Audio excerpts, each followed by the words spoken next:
Hello everyone, welcome है आपका मेरी इस इंग्लिश क्लास में। तो चलिए क्लास का टॉपिक स्टार्ट करते हैं। आज की क्लास का टॉपिक है शुड कीप। अब देखिए शुड कीप की आइडेंटिफिकेशन क्या होती है, कैसे पहचानते हैं हम कि हमें शुड कीप कैसे यूज़ करना है। तो देखिए जब शुड के साथ कीप लग जाता है तो हम किसी भी काम को जारी रख सकते हैं।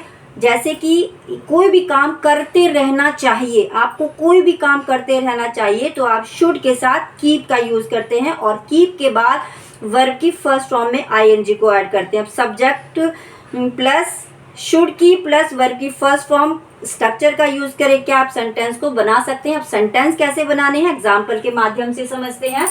हमें लिखते रहना चाहिए। अब यहाँ पर देखिए हमें लिखते रहना चाहिए यानी ये काम हमें जारी रखना है।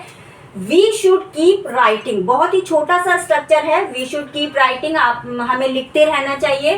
आपको पढ़ते रहना चाहिए, उनको पढ़ते रहना चाहिए। They should keep reading.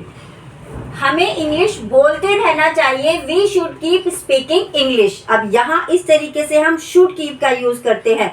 अब बात करते हैं दूसरे टॉपिक की, मस्ट कीप। अब देखिए मस्ट कीप की जो आइडेंटिफिकेशन होती है उसकी आइडेंटिफिकेशन होती है करते ही रहना चाहिए। जब हम किसी बात पर जोर देकर बोलते हैं कि आपको ये काम करते ही रहना चाहिए तब हम यूज करते हैं मस्ट कीप और उसके बाद वर्ब में आईएनजी को ऐड करते हैं।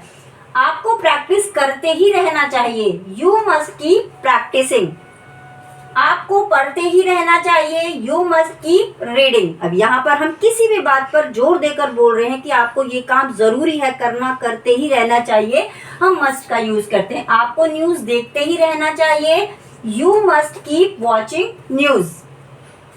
आपको यहाँ आते ही रहना चाहिए। You must keep coming here. अब यहाँ पर हमने must keep and should keep का यूज पढ़ा है। बात करते हैं तीसरे टॉपिक की जो की है ऑट टू। ऑट टू की प्लस वर्ब की फर्स्ट फॉर्म में आईएनजी। अब देखिए ऑट टू का यूज हम कब करते हैं। ऑट टू का यूज हमेशा मॉरल ऑब्लिगेशन के लिए होता है। जब हम किसी को नैतिक राय देते हैं तब हम ऑट टू का यूज करते हैं, लेकिन स्पीकिंग में ऐसा नहीं होता है। आप शुड कीप का भी यूज कर सकते हैं, आप ऑट टू को स्किप भी कर सकते हैं, लेकिन अगर जरूरत पड़ती है तो ऑट टू के सेंटेंस भी ऐसे ही बनते हैं। ज्यादा डिफरेंस नहीं है शुड में और ऑट टू में। आपको मंदिर जाना चाहिए। You ought to keep going to temple. यहाँ पर भी कीप के बाद वर्ब की फर्स्ट फॉर्म में आईएनजी को ऐड करके हम सेंटेंस को बनाएंगे।